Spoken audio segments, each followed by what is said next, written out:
It's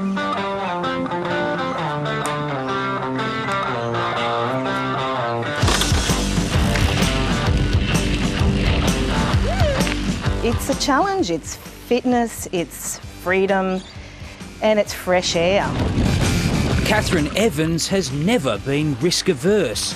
The main troubles I've had is with kangaroos, snakes, and at one point I had a wild pig come out in front of me. But she's found one insurmountable obstacle. So basically when COVID came, any part-time work that I had was discontinued. Her work was tied to public events, sporting fixtures at Townsville Stadium, the visiting V8 supercars.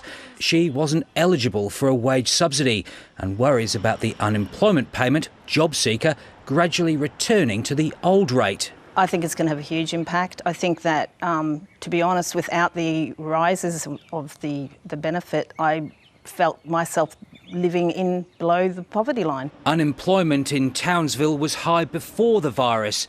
Now she's pulling the pin. I've lived here 20 years and this is why I'm making a move to go down to Brisbane to look for work. This recession's cut deep.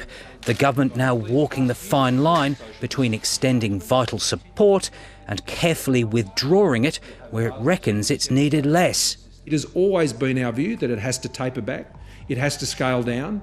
We have to work ourselves off these supports because they are not enduring, they cannot be permanent. Maybe so, but many businesses have been wondering if they'd make it beyond the pandemic without the government's wage subsidy. These businesses don't survive on a month-to-month basis, they need long-term support. Scott Morrison today confirming the government lifeline won't be retracted yet.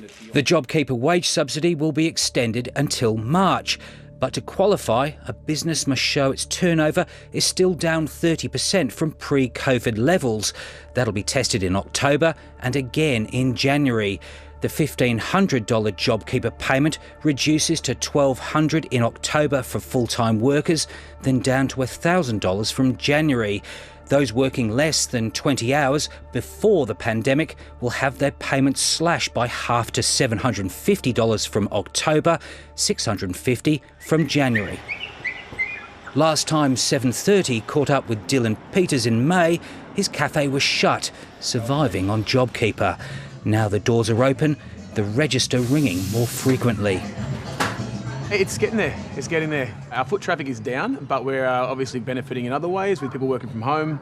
We're getting a lot more people coming out for lunch breaks. Dylan doesn't expect any of his staff to be kicked on to the lower subsidy. So we had 2 full-time workers, myself and one other staff who qualified for JobKeeper because we were full-time employees. We had 1 casual worker who also qualified. None of our staff are working sort of on a free ride where they're getting more money for less hours, if you know what I mean. Thanks, mate. Thanks, mate. But what's less clear is whether the cafe's turnover will have recovered enough to come off JobKeeper later this year. It's not back to what it was before we closed by any means, but it's certainly heading in the right direction. Back in March, when JobKeeper and JobSeeker were announced, the government effectively declared a 6-month pandemic period, beyond which both supports would be turned off.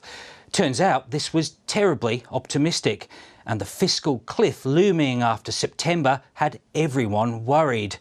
The PM's learned from his snapback overreach, and we're in a new phase where support is reviewed, extended and adjusted. There's no absolute end in sight. I think they certainly have taken the edge off the cliff, but I would say it's still potentially quite a steep drop. The $550 coronavirus supplement, which tops up the unemployment benefit, will fall to $250 from October. But those on JobSeeker will be able to earn 3 times more from part-time work before their payments are reduced. The changes are complex, but they mean many people on the lower wage subsidy will also be getting JobSeeker.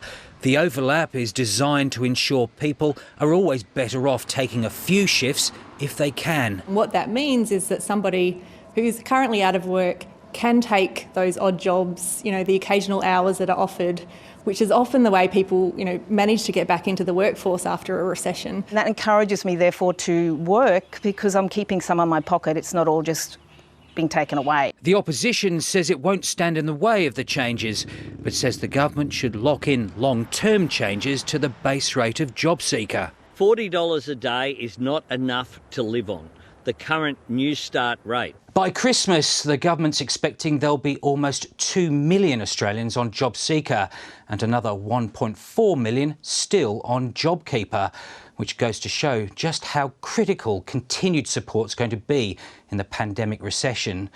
Today, the PM insisted politics wasn't on his mind, but his pitch for another term will be built on a 5-year economic recovery plan, the JobKeeper brand, to be critical in what's likely to be an election year. We were talking in the early days about whether it would be a V or a U. The experience in Melbourne shows that it could be a W or God knows what other letter. While that threat of a second wave is there, we can see that has a significant impact on the ability of the economy to come back online. This is a virus that will plot its own course.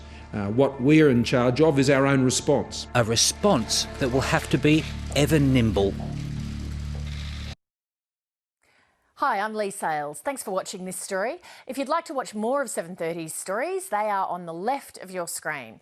And tap on the button below to subscribe and get the latest from ABC News.